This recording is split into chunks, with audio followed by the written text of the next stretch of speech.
Amados, eu estava na quinta série com 11 anos de idade. E nos intervalos da escola, eu ficava olhando para uma menina chamada Ludinha. O mais gostoso desse episódio é que a Ludinha ficava olhando para mim também. A Ludinha era da Congregação Cristã do Brasil, uma moça que nos pintava, tinha um cabelo comprido, curto, de uma rara beleza. Pense numa moça bonita. E eu estava no intervalo, então de repente eu estava lá em algum lugar, de repente eu tinha a sensação de que alguém estava olhando para mim. E quando eu olhava, quem era, irmãos?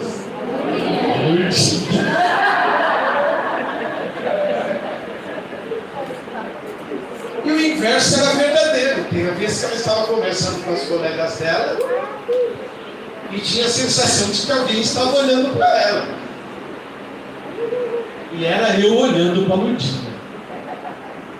Era uma época diferente da nossa, né, irmãos? Hoje os jovens, eles chegam uns nos outros. Eu naquela época, com 11 anos de idade, se eu chegasse na Ludinha, eu pensava assim, meu pai me mata.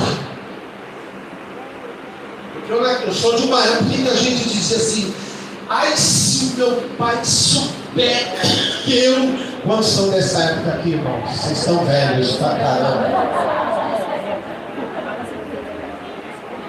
E eu, irmão, não via a hora de todo dia chegar no intervalo, porque eu sabia que no intervalo eu ia ver a Ludinha.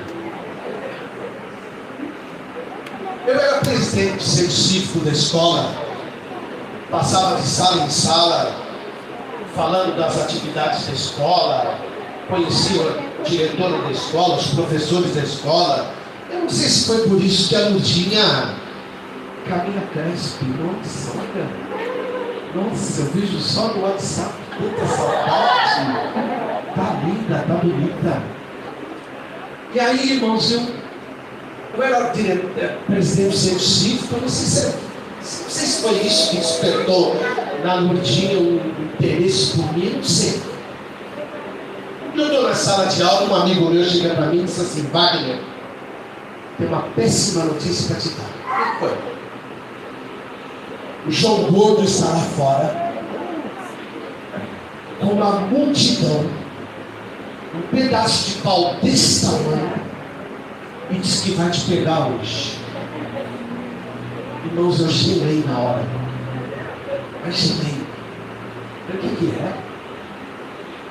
A professora não tinha chegado na escola, eu saí pelo corredor, tinha umas frestas de concreto e umas bases de vidro, e eu sabia onde tinha um vidro quebrado, eu fui e olhei, e era verdade, irmãos. João Gordo, um homem desse tamanho, gordo, com um pau imenso na mão, uma multidão de gente para querer me pegar. O João Gordo era um bandido da vila, namorado da Ludinha.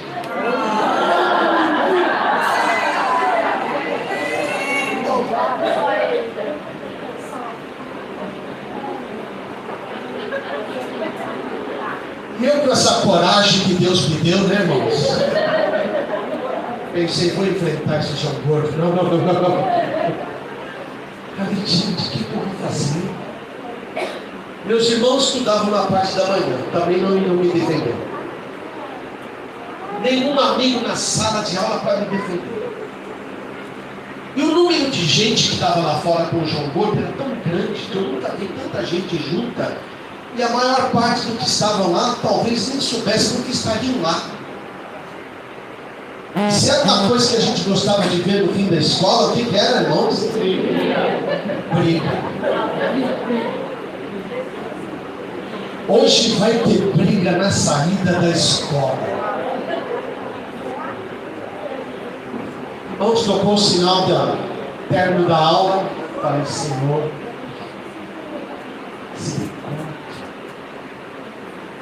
descemos as escadarias.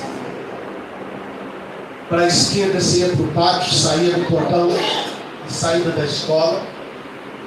Para a direita você entrava na secretaria. Entrei na secretaria. Quem estava na secretaria? A diretora, Dona Mercedes. Falei, Dona Mercedes, você não sabe o que está acontecendo. O que está acontecendo, vai? Tudo isso. Dona Mercedes, eu não estou conseguindo andar mais isso. Ô Wagner, eu estou terminando as cadernetas aqui, se você não se importar, eu te levo na sua casa. Eu falei, não, Dona Mercedes. Não tem esse trabalho. Irmão, saí pela portinha dos fundos com a Dona Mercedes.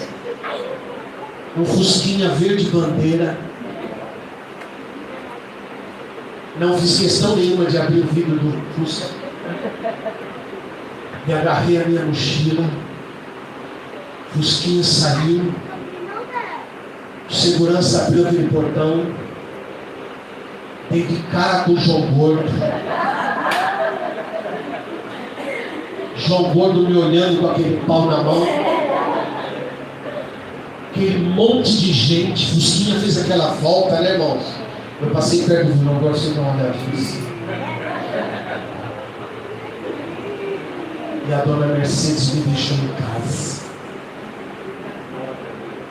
E no dia seguinte era férias de julho. O assunto entrou no total esquecimento. Acabou a história do João Gordo e eu nunca mais quis saber de olhar para a cara daquela safada, daquela mentira.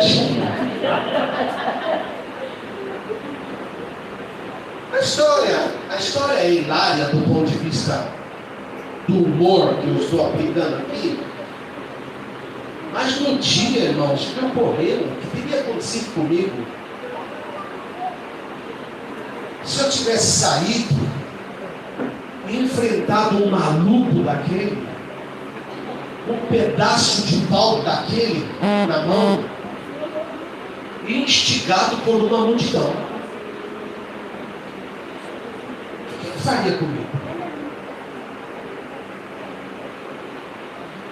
Então aquele dia eu fui poupado. O que eu fui, irmãos?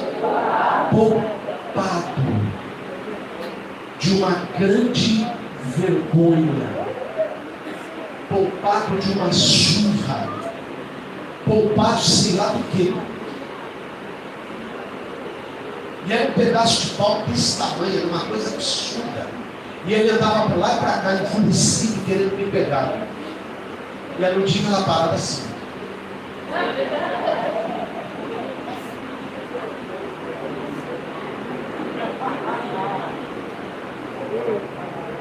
Essa passagem, irmãos, me remeteu a um texto bíblico. E eu queria conferir com você hoje um só versículo da Bíblia. E nós vamos dividir esse versículo em 3 partes.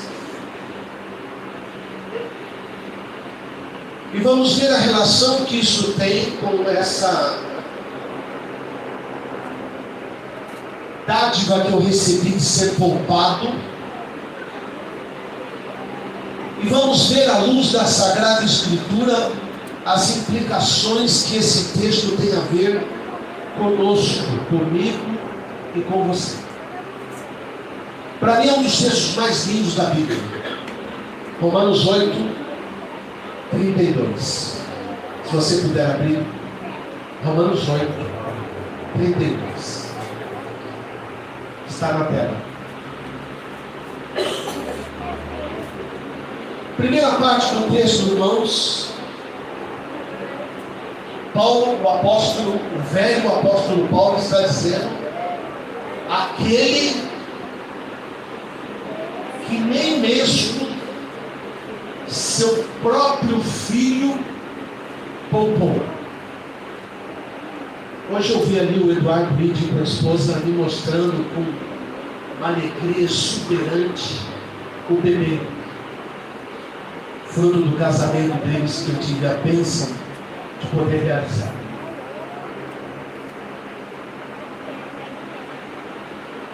Como nós trabalhamos a vida inteira para poupar os filhos, não é verdade, irmãos? Nós trabalhamos a vida inteira para poupar os filhos. Uma vez o Arthur sentou-se numa pilha de granitos, esses granitos que são feitos de moldura. Ele era forte, ele era muito gordinho. Quando ele se levantou da pilha, a pilha cedeu. A pilha pegou o tornozelo dele. Irmãos, eu de forma assim absolutamente insana empurrei o Arthur e pus os meus dedos debaixo da pilha. O doutor Arnaldo me atendeu, eu fui para o hospital, perdi 4 unhas. Eu não sei se você sabe, essas cartilagens do dedo, elas doem muito. Doem muito, muito, muito. A gente é capaz de fazer qualquer coisa para poupar um filho. Mas o nosso pai não poupou o seu filho. Isso precisa ser trazido para a nossa memória constantemente, queridos. Isso precisa ser lembrado por nós. Deus exerceu em seu caráter de pai um misterioso e único ato de auto-sacrifício. Era como se Deus também estivesse se sacrificando. Porque nós sabemos que o pai e o filho eram um. E era chegado um momento, irmãos, de nós vermos cumprido aquilo que o pai prometeu à serpente lá em Gênesis. O homem vai comer com o suor do trabalho, a mulher vai ter dores de parto, e o descendente da mulher, Deus disse à serpente, vai esmagar a sua cabeça. E estava chegando um momento, irmãos, do descendente da mulher. Jesus era descendente de Maria, não era descendente de José. Estava chegando o momento do descendente da mulher esmagar a cabeça de Satanás. Mas o preço altíssimo. Altíssimo. No Velho Testamento, irmãos, Deus instituiu que cada família anualmente separasse um cordeiro macho, sem mancha, sem defeito. E a família deveria levar aquele cordeiro até o sacerdote. E toda a família colocava a mão naquele cordeiro. E aquele cordeiro era degolado pelo sacerdote. E seu sangue era derramado na pia de bronze. Era momento, irmãos, do nosso Pai oferecer o seu cordeiro em favor da sua grande família, da sua família espalhada por todos os cantos do mundo, incluindo o meu nome, incluindo o seu nome. Deus estava para oferecer o seu cordeiro. Lembra-se do Getsemane, irmãos? O que Jesus pediu no Getsemane? Pai, afasta de mim esse cálice. Que resposta ouviu, irmãos? Nenhuma. Que respostas Deus ouviu? Jesus ouviu na crucificação? Nenhuma. Foi a primeira vez na história, amados, que Deus se calou. Na ressurreição de Lázaro, eu gosto de quando Jesus diz: Pai, graças te dou porque sempre me ouves. Sempre não, irmãos. O Pai não ouviu sempre Jesus, não. Na crucificação, o Pai não ouviu o Filho. O Pai virou as costas para o Filho, porque era hora de entrega. Diferente de Abraão, que teve seu filho Isaque poupado no Moriá, Jesus no Monte da Caveira, olha o nome, irmãos, Gólgota, lugar da caveira, lugar onde assassinos, lugar onde foras da lei, lugar onde criminosos eram sentenciados, lá estava Jesus misturado à história do mundo, por causa de um plano nascido no coração de Deus. E olha, antes da fundação do mundo. Aleluia. Antes da fundação do mundo. Assírios e babilônicos, irmãos, para você guardar isso no seu coração, foram os primeiros a utilizarem o método cruel da crucificação. Um dos métodos mais selvagens, mais ultrajantes, de se torturar e se executar uma vítima.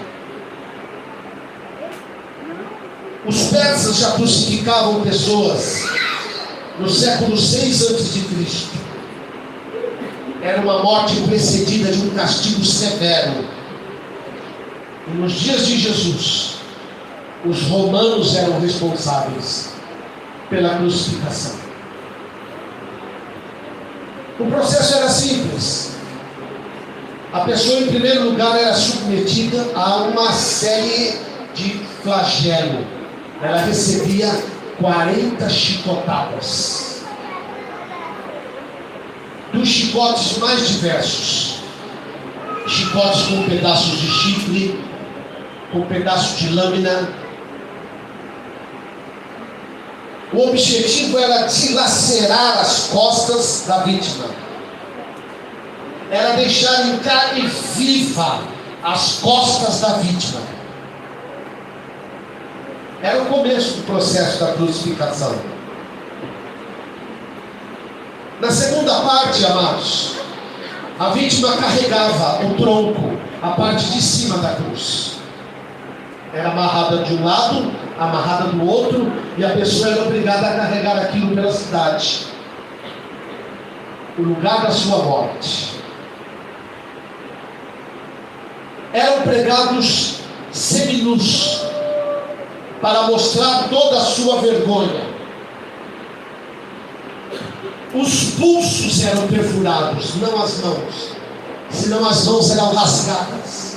Os pulsos eram perfurados para permanecerem na cruz.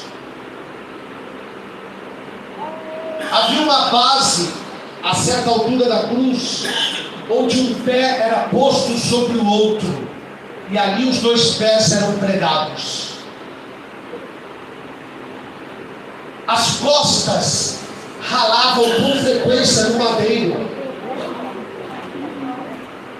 E o crucificado, irmãos, passava o tempo todo na cruz, fazendo um movimento de se levantar nos pés para poder respirar. A cruz matava as pessoas asfixiadas, com falta de ar. Na maioria das vezes as pernas eram quebradas, para não podendo mais se levantar, terem uma morte rápida. Jesus foi submetido a isso, por mim e por você.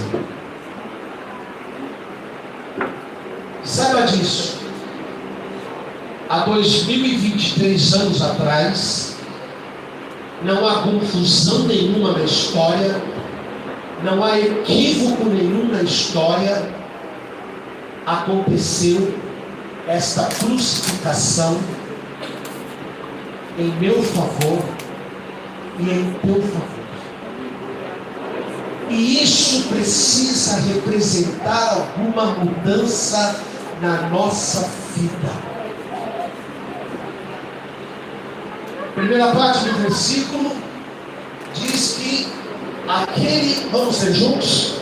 Aquele que nem mesmo seu próprio filho poupou, antes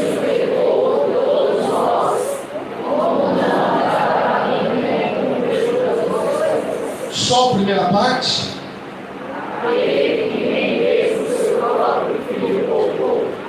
Jesus não foi poupado. Eu fui poupado de João Gordo pela dona Mercedes. Jesus não foi poupado, amado. Ele bebeu cada gota do cálice que havia pedido ao Pai para não beber. Segunda parte do versículo: antes o entregou por todos nós. E tem um verbo aí nessa frase. Qual é o verbo? Entregar. Qual é a essência do cristianismo? Entregar. Tem gente que está totalmente fora do cristianismo, dentro da igreja e fora do cristianismo, porque a essência do cristianismo não é receber. Embora o Deus da dádiva vai nos dar muitas coisas, sem que as mereçamos, mas a essência do cristianismo é entregar. Entregar seu tempo, entregar seus dons, entregar sua mente, entregar-se à oração, entregar-se ao jejum, fazer visitas a alguém que deixou Jesus, fazer visita a um parente que não conhece Jesus, orar para aquilo, jejuar para aquilo, ter uma intenção. Não vou só lá para comer, vou dizer para este meu parente que Jesus foi entregue na cruz do Calvário por ele. Dodô e Ládia não estavam vindo na igreja. Dodô e Ládia tinham abandonado. O Dodô e Ládia nunca havia frequentado uma igreja cristã. É isso, Dodô. Dodô já havia abandonado os caminhos do Senhor, envolvido com drogas. Eládia, a mesma coisa. Eu reuni um grupo de jovens e disseram: vamos jejuar pelo Dodô. Dia tal nós vamos fazer uma visita.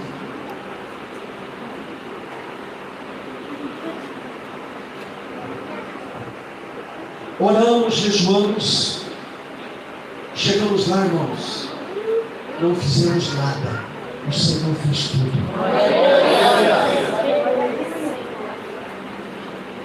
Eu nunca me esqueço de um vizinho nosso na parte de baixo. Nós moramos na Penha, como o nome mesmo diz, Pedra, né? Nós tínhamos um vizinho de baixo, e eu dizia assim para a Vanessa: puxa, Vanessa, eu queria convidar esse casal para a minha igreja. Vamos fazer um bolo. A melhor estratégia é a do bolo. Quer ver? Quantos aqui gostam de bolo? Bolo. Irmãos, bolo é bom. Guarda isso. Oramos, jejuamos. Falei, esse cara tem cara de resistente. Boni, ele vai resistir ao evangelho, ele vai dizer não, ele vai criar uma dificuldade. Nós chegamos lá, dissemos: Paulo, nós vamos convidar você para ir na nossa igreja. Eu vou.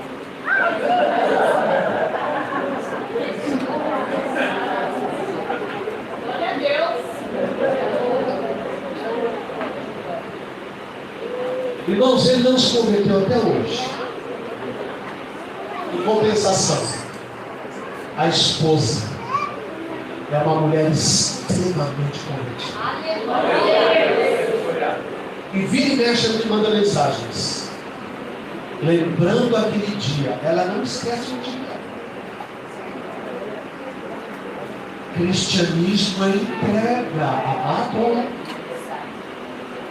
Cristianismo é entrega. Cristianismo é entrega. é você entregar alguma coisa para alguém. Amados, a maioria de vocês estão cheios de Bíblia, cheios de conceitos, cheios de conhecimento. Vocês já são arcebispos, vocês são cardeais.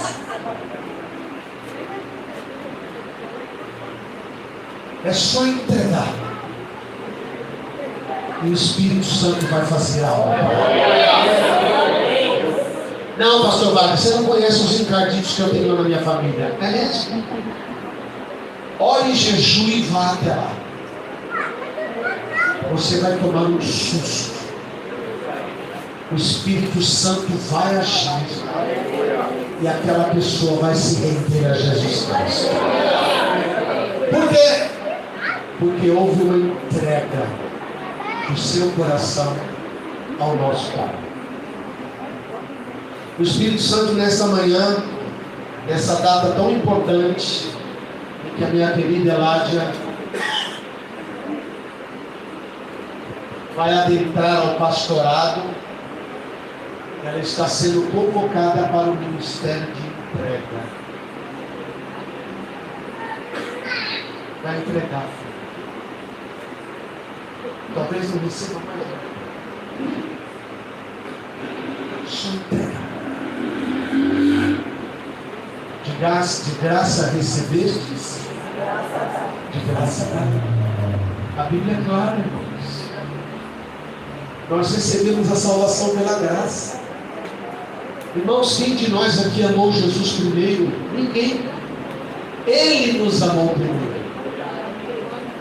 Eu não tinha interesse nenhum por Jesus. A primeira vez que eu entrei numa igreja evangélica, eu fiquei escandalizado. Caiu gente endemoniada por tudo quanto é lugar. Eu falei, eu lá quero saber disso. Eu já tinha cisma com candomblé, com banda. Eu quero lá saber disso aqui. Endemoniado. Correndo pela igreja. Eu falei, que é isso aqui? Não quero saber disso. Hoje parece que o diabo está mais refinado. Hoje parece que o diabo está mais educado. Na minha época ele se manifestava. Você estava no meio do mundo, de repente um grito. Ele começava a andar por baixo dos pães, correr por baixo dos pães, queria bater no choro, batia mesmo. Tinha pastor que apanhava de endemoniado. Hoje parece que o diabo está mais elegante.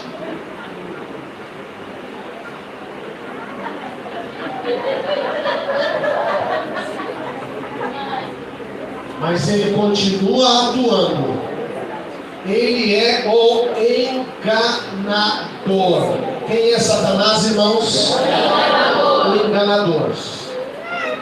E ele quer nos enganar. Na nossa tarefa de entregar. Você tem muito para entregar. Eu quero que você saia com esse peso no seu coração. Com esse santo peso no seu coração. Eu tenho muito a entregar. Muito a entregar. Muito a entregar.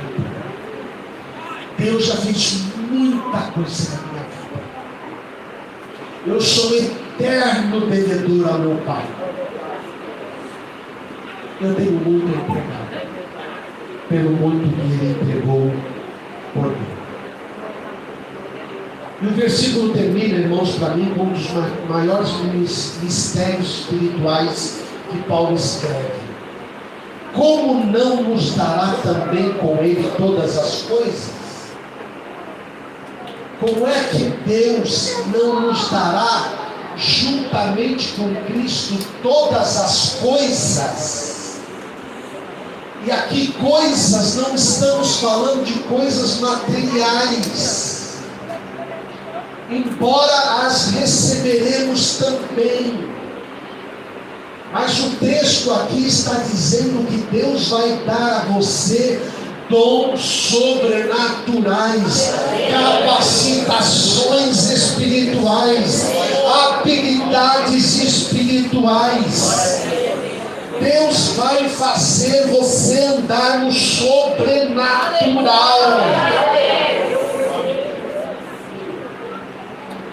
Para que o reino dele seja estabelecido na terra.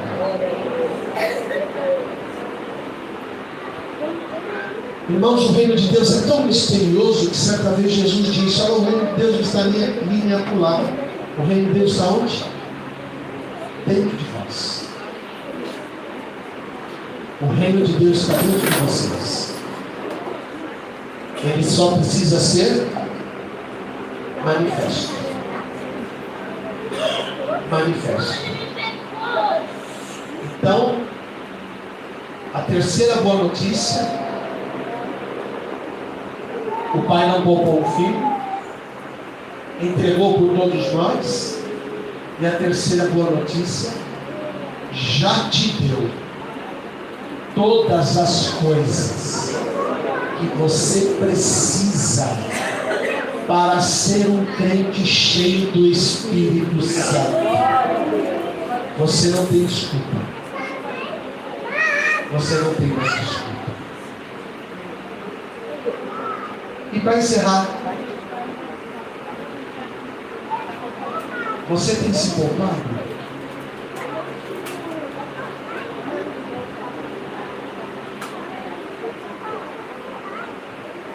Sua vida é só para você mesmo?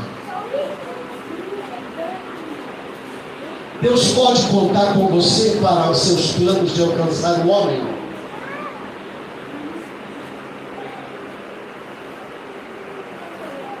É a nossa vez, irmãos. Não são mais os 12 apóstolos. É a nossa vez.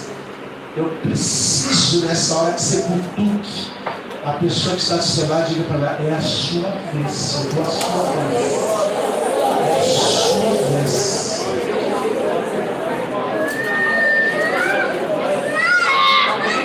Sua vez.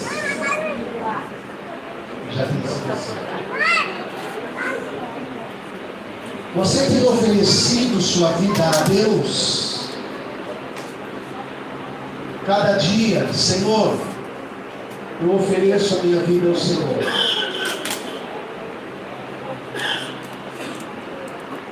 Ele pode contar com você para um sacrifício menor, porque o sacrifício maior Ele já pediu para o Filho.